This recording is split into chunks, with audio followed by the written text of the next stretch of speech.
Hello and welcome to Mark Chatterton's Rock Files podcast.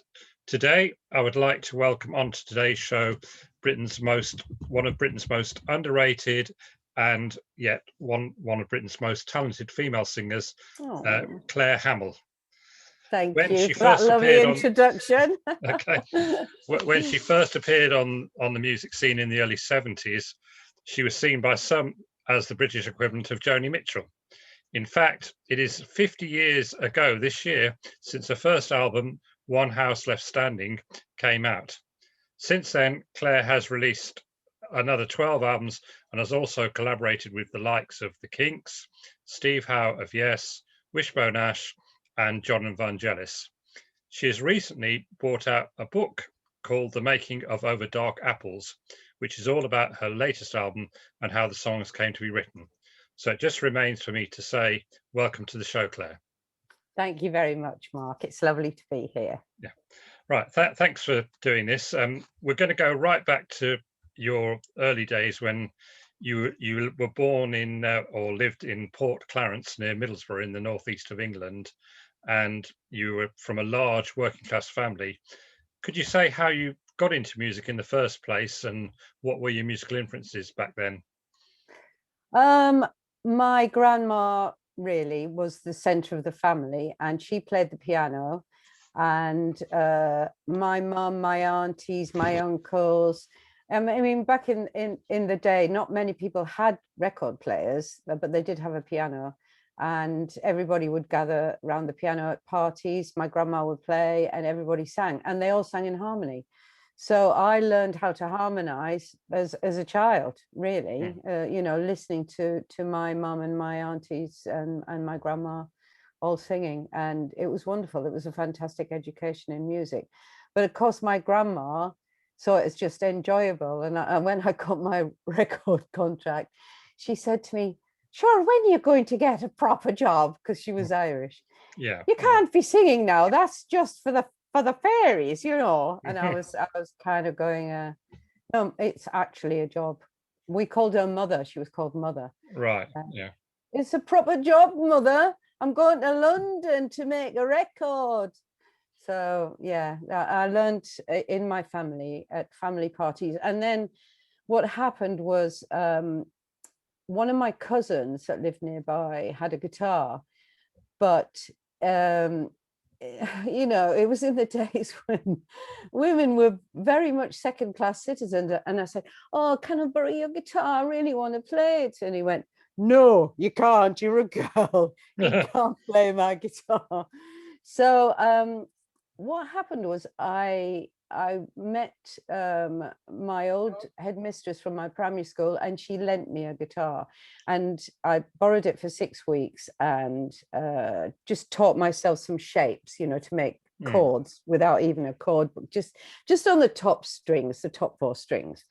And then my mother said, "Well, you seem very keen on it, so I'm going to get you a guitar." And I, "Ooh, fantastic." So she went to the local pawn shop, PAWN shop, I hasten to add, and bought me my first guitar, and it cost £3.50. Right. And I wish I still had it, but I gave it away. It would be nice memory, but I still do have one of my very first guitars, which I've had for nearly 50 years. So yeah. I still got my old Martin, Yeah, so that's how I started. I practiced every night after school, sitting in the front room with all the washing, surrounded by washing, which never got ironed. It was just washed and then chucked in there on the sofa. And I used to get away from my little brothers and the TV and go and sit in there and practice every night, singing. That's how I learned to play.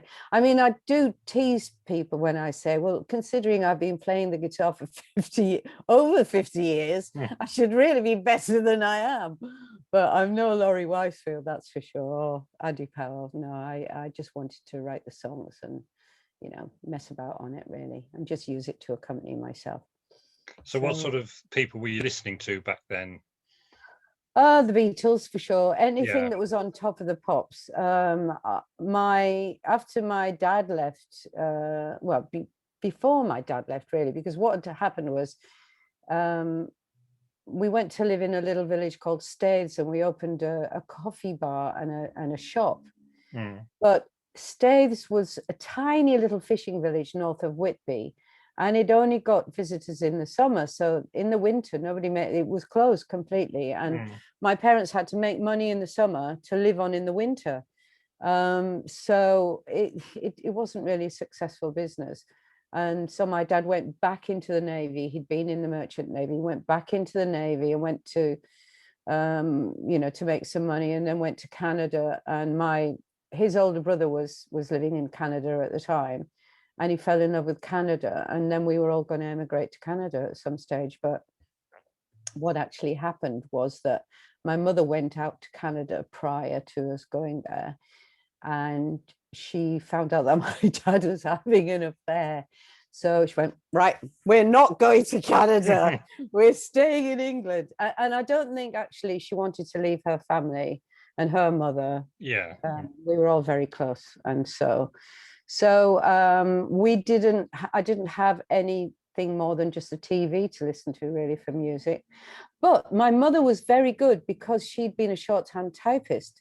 So when we listened to Top of the Pops it was on a Friday, wasn't it? Because everybody went out shopping on the Saturday to buy records. So I used to say to her, "Oh, Mum, write down the words of this one. I love this one." So she'd get out a piece of paper and she'd shorthand all the lyrics while people were singing them. And then so I managed to learn a couple of songs that way, without having to buy a book or listen to the radio or buy any records. I mean, I was still too young to buy records and stuff. So I learned how to play there. But then my mother met a lovely guy called Vic Felgate, and he had a great collection of records. He had Judy Collins and Joni Mitchell, and I became friends with his daughter. So I used to pop round there on a Saturday and he put Joni Mitchell on. And that's how when I first discovered her. But prior to that, it was the Beatles, the Kinks, the Stones, Pink Floyd, certainly, who were wonderful. Oh, and the Beach Boys. And the Beach Boys for their harmonies. I mean, it was marvelous, really. So they were my early influences. And Leonard Cohen. Oh, don't forget Leonard Cohen. Yeah. I mean, I think he's probably my favorite songwriter, even though he didn't have much of a voice, but the lyrics are beautiful and the tunes. Yeah. Oh, the Beatles are amazing though, aren't they? Yeah. I mean, it's hard to tune. The Kinks, Waterloo Sunset. Oh my God, what a song! What a song! Yeah. So how old were you when you presumably you started doing gigs locally, like in folk clubs and things like that, to begin with? Well, in actual fact, I was too young for folk clubs. But what happened was, I answered an advert in the Evening Gazette, which was the Middlesbrough local paper, which came out every night. I answered an advert for a singer to join a duo, two blokes. And so I think I was 14. And so I joined their duo and sang harmonies with them. And we just did upstairs at working men's clubs and things. It wasn't really folk clubs. No. I think that was something. In fact, I completely missed the folk club thing entirely. Because I just did it. I did a few gigs with this particular duo. I remember my first gig, I got enough money to go and buy a jumper and a skirt from C&A. And I remember it. It was a grey pleated skirt and a fluffy blue jumper. And I absolutely thought I was the bee's knees in those. But it wasn't really, I think I was writing songs, but not in any major way. It was when I met Mike Coles, and he had some lovely poetry. And I think that inspired me more to write songs when I met Mike. So I was 16 when I met Mike at a gig. I think it was a Fleetwood Mac gig, the old Fleetwood Mac, the Albatross Fleetwood Mac. At Redcar Jazz Club, and we became we fell in love, and my burgeoning love for him was so inspiring, and he wrote beautiful poetry. So I don't think really, had I not met Mike, I don't think I would have got my recording contract so early, because my stuff wasn't mature enough, really. So how did that come about then, that you got spotted and discovered and signed to Island Records, wasn't it? To Ireland. Yeah. Well, there was a local club called the Kirk Levington Country Club, and that's where anybody went, you know, anybody interested in music. They used to put bands on. In fact, John McCoy, who later became my manager, he'd given the Rolling Stones the first gig ever outside of London, and that was at the Kirk. So he had good contacts with people in the music business. And I went to see a gig there and asked him if I could play. And he said, well, do you write songs? And I went, yes, I do. And well, do you play the guitar? Well, yes, I do. So he gave me a gig. I can't remember who I was supporting the very first gig. They had these things on a Friday night where everybody sat on the floor on floor cushions. Yeah. And it was very sort of hippie, you know, acoustic sort of night. So that's where I got my first break, really, because what then happened was Terry Reid came up to do a gig, and Alan White, who was the drummer with Yes, later became the drummer with Yes, he was Terry Reid's drummer. So John said, would you like to come up and support, you know? And of course I said, yes, please.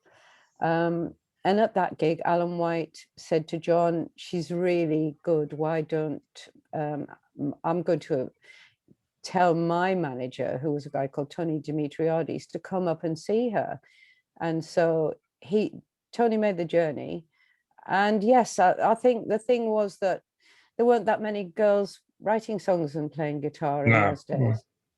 So, so I suppose I stood out, and Tony liked what I did, and so he and John then decided to manage me and brought me to London and got me a deal with Island Records.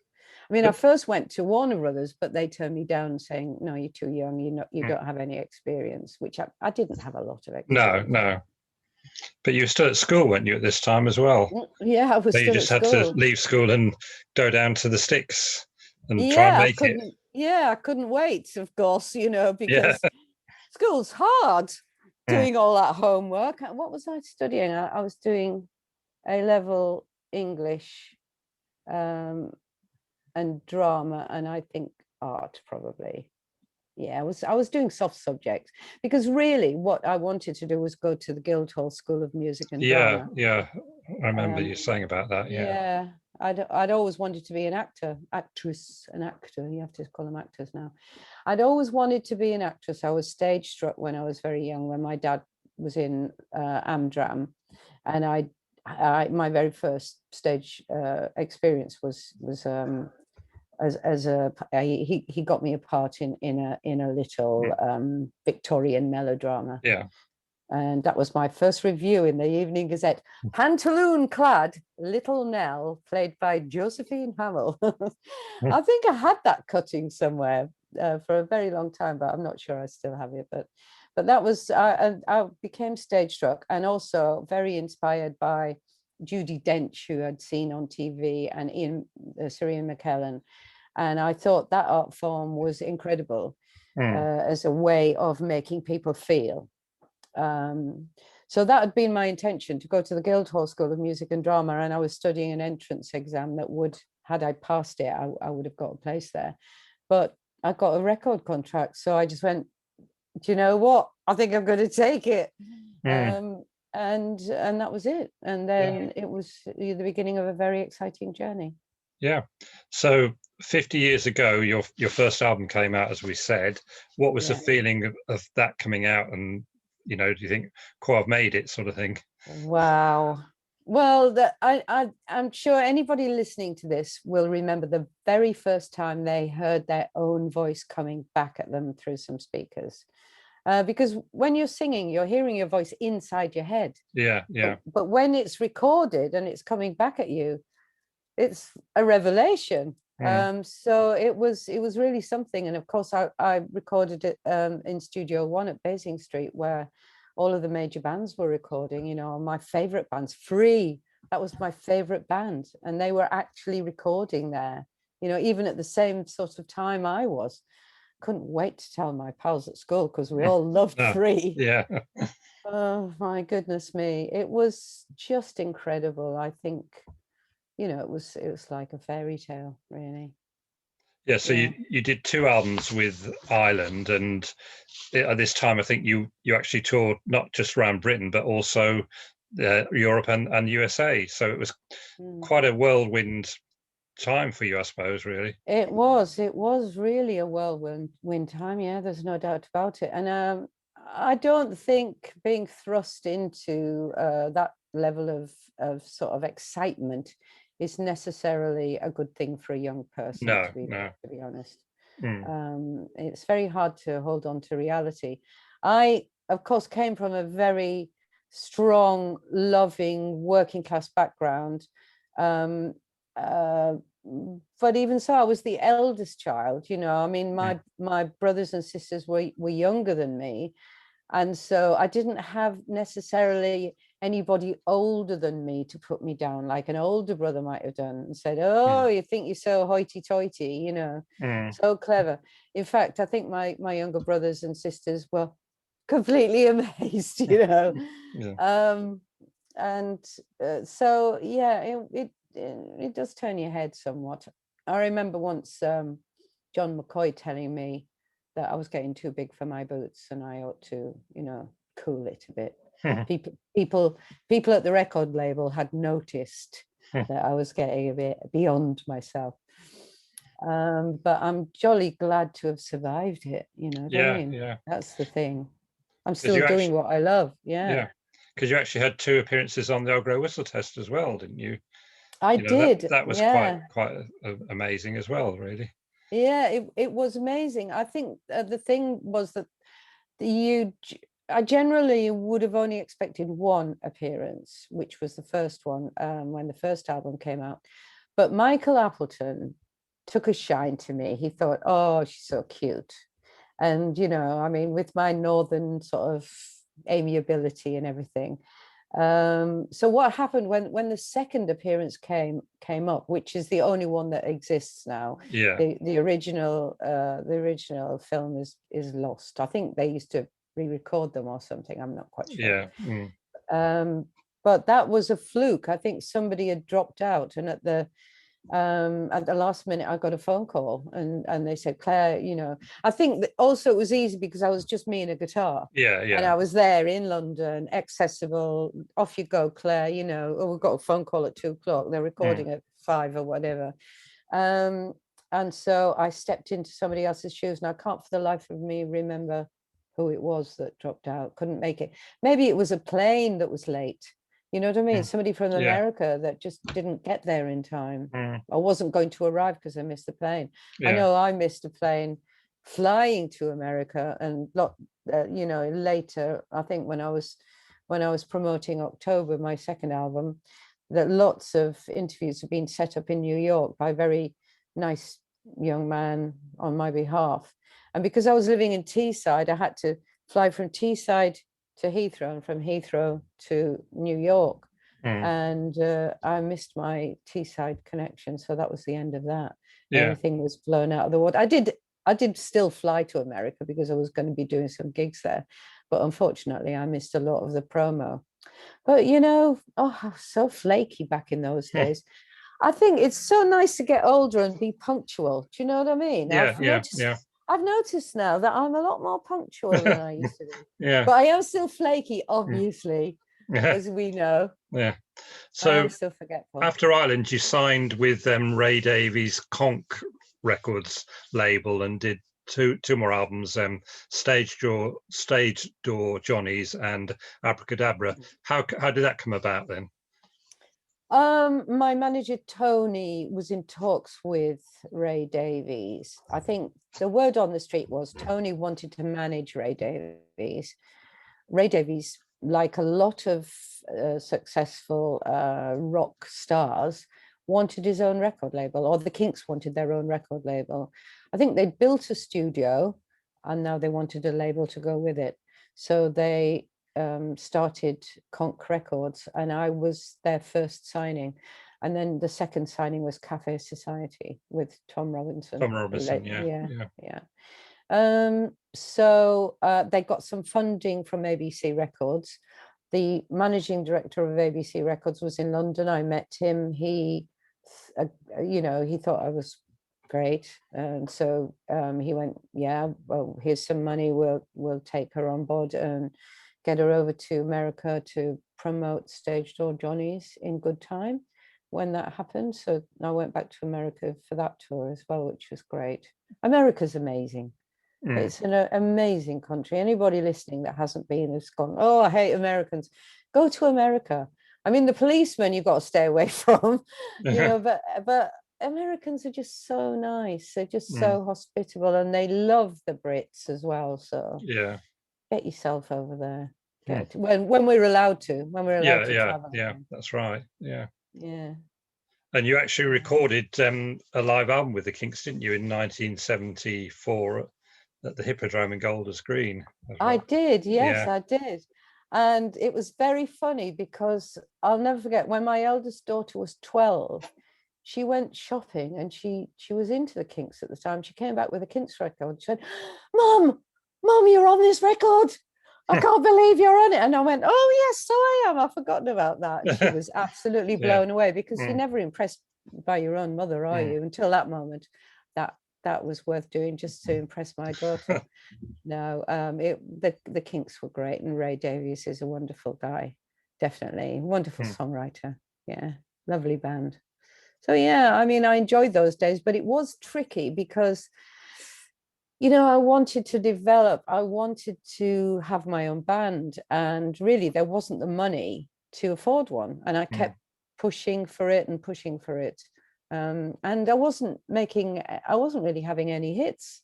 That was the thing. Yeah. I think people, I mean, now I look back on my music, in fact, my first 4 albums are going to be released on vinyl, going to be re-released on vinyl soon. And I've had to go back and listen to them, and they've been remastered as well, which is fantastic because they sound amazing. And I've thought to myself, do you know what? I was pretty good. But it was a time before women really had established themselves as creators within the music business, apart from massive stars, like Joni Mitchell. I mean, I was just a very young, a young British girl, not really in that equivalence. And, I mean, I don't think my music is as good as Joni Mitchell's. I think she surpasses mine, but I think I've got a charm and I've got some ability. And looking back on some of my songs, I think, no, that's a really good song. I've gone off the bigging myself up as taking my eye off the ball of the question. I was enjoying that. Were you trying to get a hit single at all at that time, or just concentrate on the albums? That was it. That's where the rift with Ray came in, because I'd done Stage Door Johnny's, which had all been funded by ABC, thank you very much. And I promoted it in Europe and America and Great Britain. And then I wanted to produce the next one, Abracadabra. I'd gone on tour in America, and the Americans had funded a band for me. So I brought a couple of them back, the keyboard player and the drummer.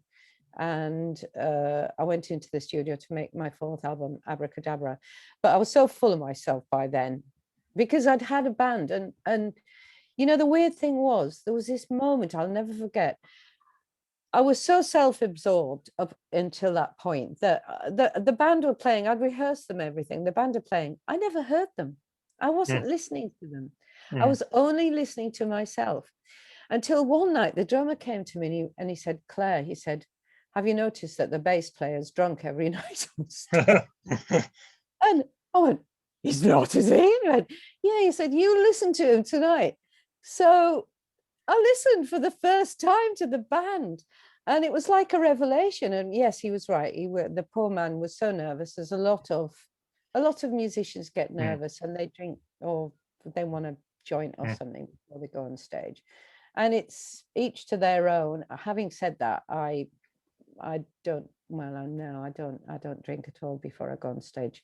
I never want to think that the reason I've mucked it up and forgotten the words is because I've had too much to drink. Do you know what I mean? I'd rather just live with the fact that my brain cells are dying off and I can't remember anything anymore. No, I'm just being stupid. So yeah, it was a revelation, and I just went, I can hear the band. I can hear what everybody's doing. And so at that point, I thought, right, I want to produce my next album myself. I want to, I want to create it. I want to tell the guys what to play and blah, blah, blah, blah.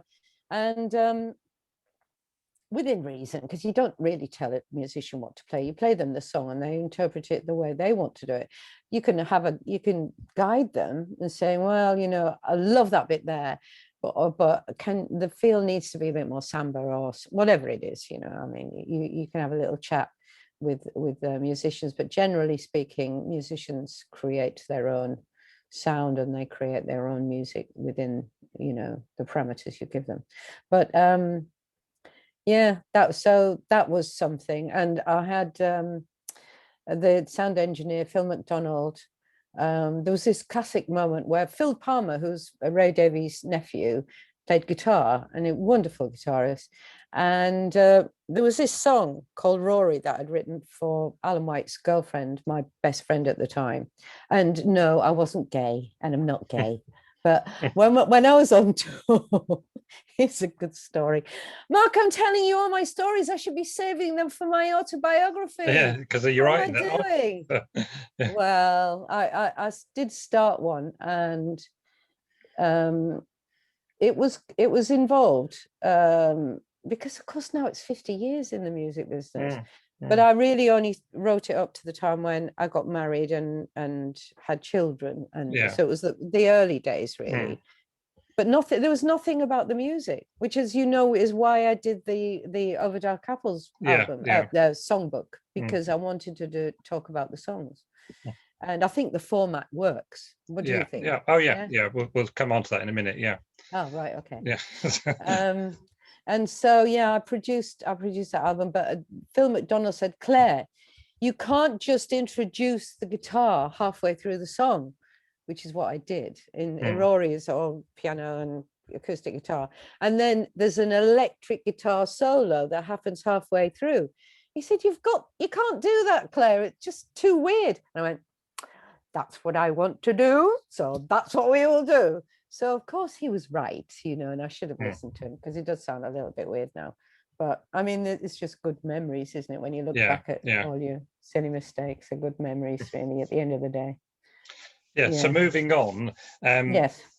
Obviously you continued gigging in the rest of the 70s, and then in 1979 you got involved with Wishbone Ash. I presume that was through John Sherry, the manager, because he was managing you, wasn't he, at the same time?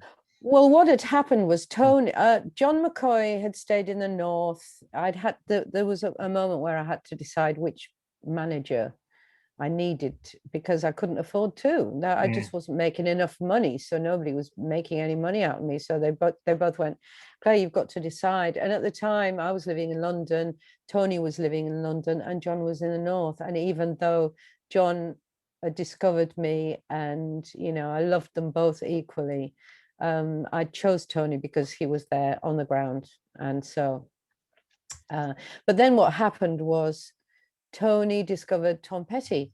Oh, well, no, actually, punk happened.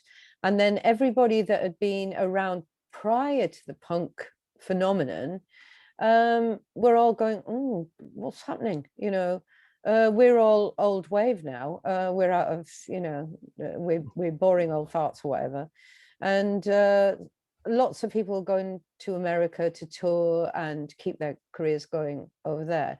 Tony went to America. He discovered Tom Petty, but he didn't want to take me, and I understand why. I was right little madam. I was smoking a lot of pot.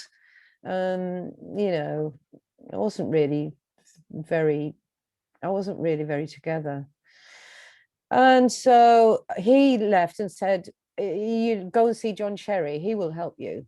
So I sort of, ambled around for a month or actually, I think that was when I worked on Steve Howe's album. I did that track for Steve, but I mean, that was only one, and there was no record deal anywhere. So I went to see John Sherry, and he very kindly said, well, would you like to work with Wishbone Ash? And I jumped at the chance, of course. And that's how I ended up working with Wishbone Ash.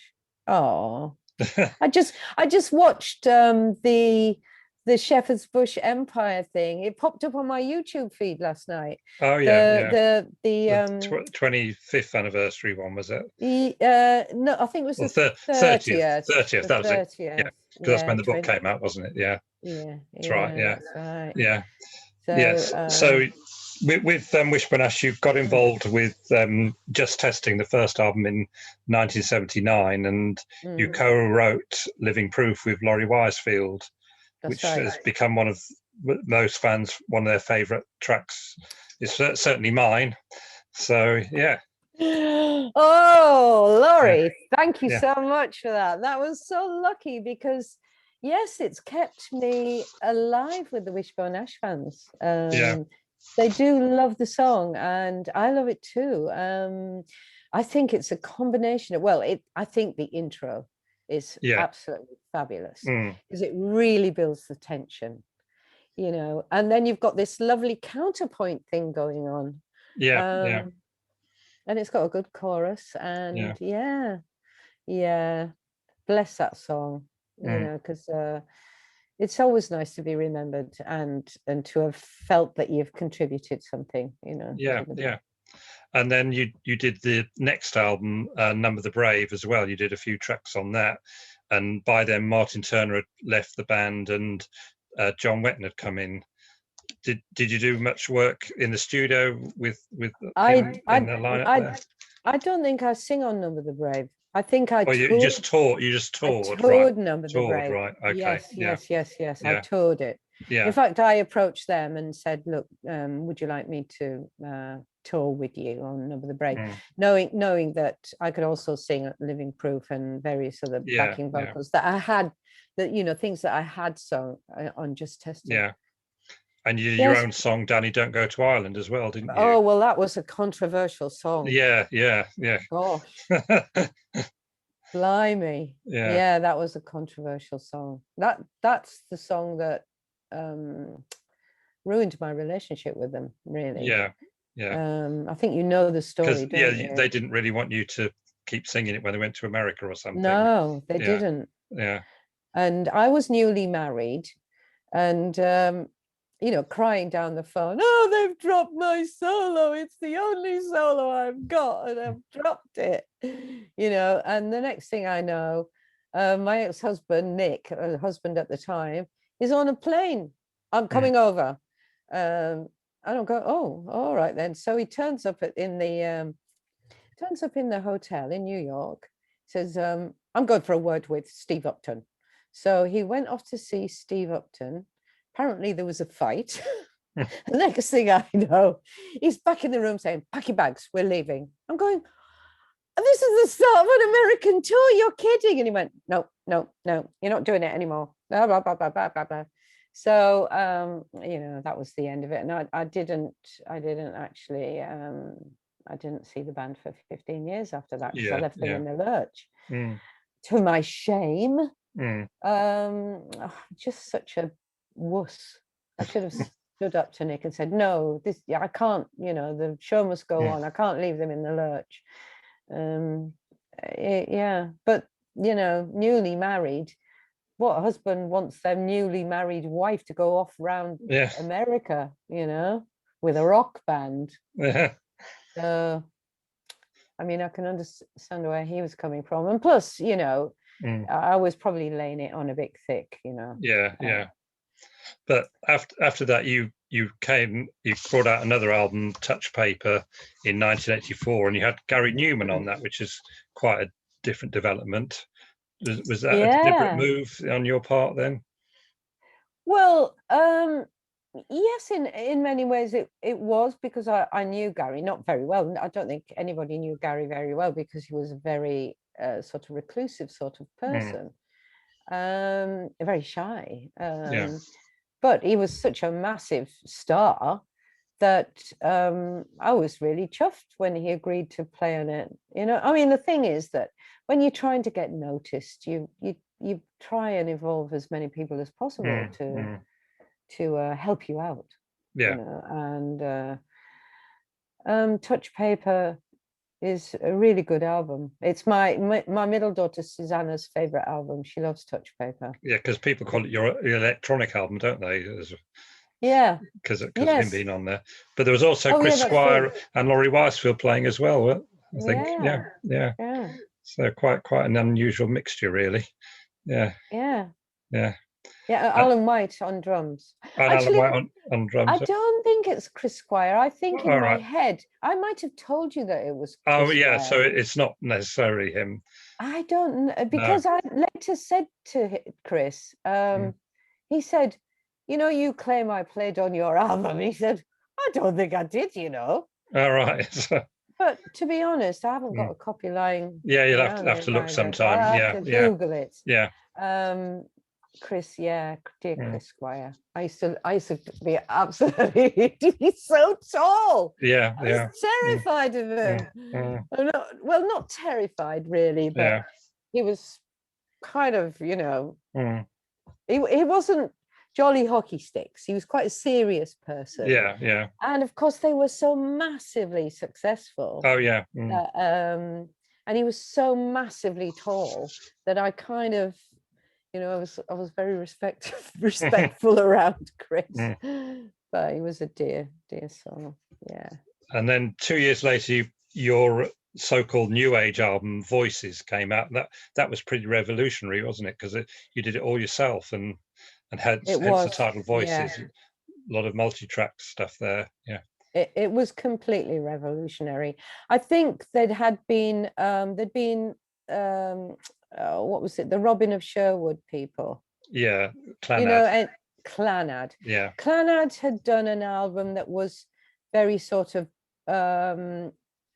you know, ethereal sounding with the ethereal vocals, but nothing like Voices had ever been done. And I'll never forget the engineer who worked on it, because I did Awaken and Lark Rise. It wasn't my idea to do it. It was Nick's idea. He'd been to America, he'd seen the success of new age music, and he wanted to start a new age label within the Beggars Banquet umbrella. And he said, I want you to make a new age album. I said, well, what? It's a new age album. And he put some new age music on, and it was very sort of, you know, very ethereal and very light, and no words. It was all sort of acoustic or, you know, instrumental. And I just went, well, how am I going to do that? I'm a songwriter. He said, well, just use your voice. Just make some nice music with your voice. So I thought about it, thought about the concept, what I was going to do. I came up with the seasons and then plotted out Awaken Lark Rise, which is really funny because Awaken was one I later, when I worked with, I've been working with Fragile for some years, and they're a Yes tribute band, and we did Awaken, and that must have gone into my head, that word Awaken. And Lark Rise, of course, was Benjamin Britten, isn't it? Something like that, I think. So Lark Rise thing, and I put the two together in my mind somehow, and I plotted it all out and went into the studio, and I'll never forget the engineer was going, this is amazing. And I was going, you're joking, aren't you? And he's going, no, it's incredible. I've never heard anything like it. And I was just nonplussed, you know. I was going, oh, okay, well, it's just like music without much going on. But in actual fact, it's really quite beautiful, and it stood the test of time. And I'm really glad that I did it. You know, it was a real breakthrough for me as a sort of composer in many ways. Because the BBC used it as well, didn't they, in their Doomsday project? So so that helped spread the word, really. That was absolutely Yeah. amazing. I went into the local post office, baby on my hip, because I had my eldest Tara. I recorded it when she was young, when she was just a baby. She was 18 months old, and the woman behind the counter went, "Oh, you're Claire Hamill, aren't you?" And I went, "Yes, that's right." She went, "Oh, they mentioned you on Points of View last night, Anne Robinson." I went, "Did they?" She went, "Yeah, you know that stuff you did on the Doomsday Book." I went, "Oh, heavens above." And she said, Anne Robinson had said that they'd had so many letters about the music that they had to actually mention what the music was. So that was really thrilling. But life was very busy, very busy, with a young family and a busy husband and a house in the country and a studio that was being created. Because you'd moved down to East Sussex by then, hadn't you? That's right. Yes, that's right. It was a very, very busy life. So the Anne Robinson thing sort of went over my head in many ways. And then Nick was setting up some satellite TV channel as well, the Landscape Channel. It was all, coming at you. Had I been a bit more concentrating, I might have made a bit more of it, because it was quite a breakthrough moment, really. I should have but I was totally wrapped up in motherhood, actually. Because you're no doubt would be very busy then anyway. So three girls, and that's right. I had by the time Voices came out, I think Susanna was a babe in arms. So I've done the music, done the kids, done the blokes, done it all. I just haven't been on top of the pops. Because I think I met you sort of mid-90s the first time, and you were with Andrew Warren then, and you just brought out the album Summer, which was completely different yet again, wasn't it? Because it was a sort of techno album. I've got a copy here. People can see it because there's only 500 released, I understand. That's right, and it's never gone into reprint either. No, hang on a minute. No. Oh, has it? Hasn't. Well, actually, I think Voice Print might have printed a few. It's still very rare. It's still very rare. And again, it's a good album. There's some really lovely songs on it. One Day Left has got Kenny Craddock playing beautiful piano on it. Because I was thinking that could have been a big hit in Europe, in all the discos and stuff like that, if it had a bigger release, really. I think that was the idea, but I don't think my voice is really suited to house music. I think I'm a little bit too, I don't know, I've kind of got a folky voice with a slight classical edge and I can go a little bit jazzy, but I can't really do disco, and I can't really do funk, and I can't really do the sound. I certainly can't sound like young girls do today. I definitely can't do that sort of R&B sound. And so I think that electronic music was slightly going that way. Andrew had wanted that, this is a fine day, da, da, da, da, da, da. He wanted an ethereal sounding voice to work with. And I suppose I was the closest he came to that. But he always had to try and dampen down my passion, because I like to perform songs and I like to inject a bit of drama. And it's taken me a long time to slightly come back to that, really, because I felt I always had to be sort of sweet sounding, even though I know that I've got a sweet tone and I love sounding sweet. Don't get me wrong, I love sounding sweet. But it's also nice to express drama and tension and everything within a song to make it a slightly more theatrical, because that, after all, was my background. And if you listen to my voice when I was young on the first couple of albums, you can hear a certain amount of inflections that I think I've smoothed over now, but I was a little bit more raw sounding back in the day, and I think that's quite good. But yeah, I mean, I'm going to embark on some YouTube stuff to go through all my albums starting from the very beginning, so that my fans, well, they've got the albums to listen to, so they can hear how I've changed through the years. Yeah.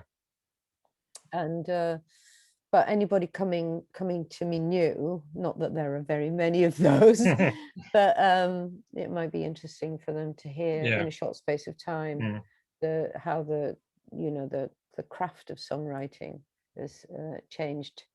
I mean, songwriting is equally as wonderful for me as the singing. Really, I don't know, how I could possibly choose between them, because I love the challenge of writing to a piece of music, either writing some lyrics to a piece of music, or the opposite way around, taking lyrics and putting them to music. I've still got some albums in me that I want to do. I want to do a classical album, going on from a track called Someday We'll All Be Together, which you probably know, that Pachelbel Canon in D track that I did. That was the start of a classical project that never actually saw the light of day, and I'd like to go back and finish that at some stage. Yeah. Because what I must mention is the success you had through Eva Cassidy recording one of your songs, You Take My Breath Away, which was originally on stage Door Johnny's, and after she died, it sort of became quite well known, and it helped you quite a bit financially, I understand. Absolutely. Yeah. And it still is. Yeah. I mean, I'm still getting PRS checks. Thank God. Thank you, Eva. Thank you so much. I mean, it's going down, obviously, because it's not played as much as it had been when she was first became famous. But yeah, it still gets it still gets airplay, and her fans, still love it. It was an amazing piece of luck, and quite an interesting, well, not interesting story. It was a phenomenal story how she even came to hear it, because the people that recorded, she heard a version recorded by two people called Tuck and Patty. And I don't know if anybody knows this story. I've told it many times, but I'll tell it again because it's such an amazing story. I sang the song in Glasgow when I was support for John Martin at a John Martin concert.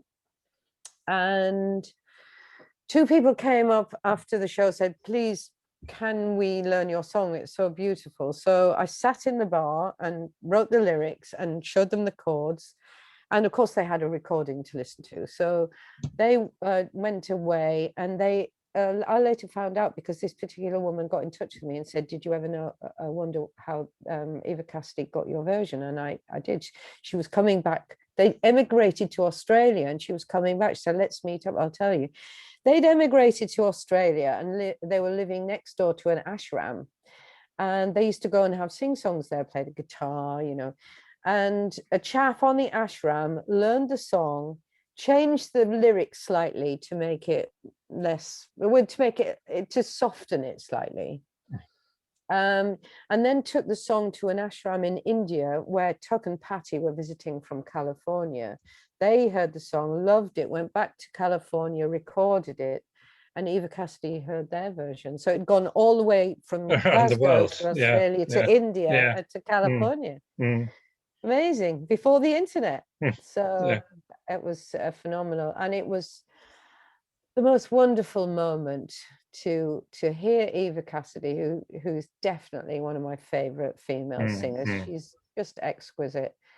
To hear her sing my song was a very, very profound moment in my life. And because I think at that stage, I'd written Living Proof with Laurie, and the Wishbone Ash fans had loved that. I'd done some jazz covers, Morrissey Mullen, I'd worked with them, and I'd done my own work.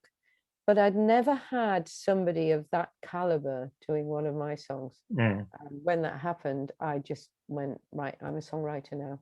You know, I just felt that it was all worthwhile. That it was all worthwhile, and Yeah, I'd entered a very special club. Yeah. But I only wish, you know, that I could have met her and thanked her. Oh yeah, yeah. I did write to her mother, and her mother replied, and you know, and told her how grateful I was, and she said, oh, she loved the song and she sang it at family weddings, and that's so nice. Yeah, lovely story. Yeah. Yeah. Because one thing I always want to ask you is you got involved with the Yes tribute band Fragile, who I've worked with over the years, and how on earth did that come about, and how hard was it singing John Anderson's lyrics? God. Oh my God. Yeah. You've got no idea how hard I had to work. Yeah. When I accepted the gig, I was at a loose end, and because I'd spent so many years hanging out with Yes, listening to their music, I just thought, oh yeah, I'll be fine. But I'd never really, I mean, I'd been backstage, or I'd been in the wings, or I'd been, you know, at parties, or I'd listened to the albums, or I was surrounded by Yes music, but I hadn't studied it.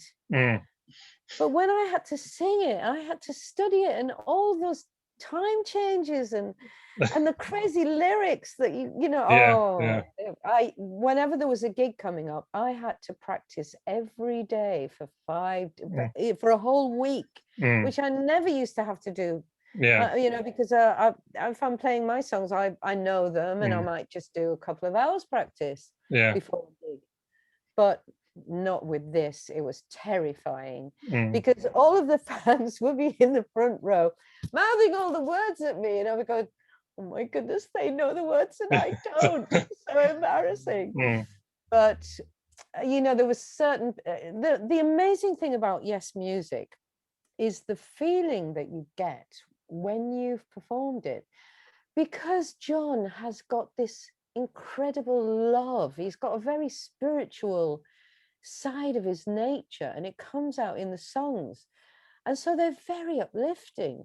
So even though the lyrics are kind of slightly weird, they're very beautiful, and the music's very beautiful. And you know, the end of Awaken, when you that beautiful part at the end, and Soon, and you know, and You and I, they're just gorgeous. And so once it's really quite ironic, really, because by the time I mastered them all, that was when the band broke up. And I just got to the point of having learned it. But yeah, I had some fun. Because you did was it a farewell gig at the London Palladium, I think you did with them, or something, when they were actually supporting Yes? It was nearly the farewell gig. I think we did one in Huntingdon after that. But yes, that was a great night. And it was lovely to see Alan again, because he was there, and Steve as well. I hadn't seen Steve in years. So it was quite poignant, really. But it was a thrill to have been invited to take part in that special 50-year celebration. The thing is, I take part in all their 50-year celebrations. What about me? Are they coming over to take part in mine? No, that's because I'll probably be playing upstairs at the back of some pub somewhere. So I won't be able to afford to fly them out from LA and Seattle and wherever they are. Yeah, because maybe if the lockdown eases a bit more, you might consider doing some special 50th anniversary gig or something later this year, perhaps.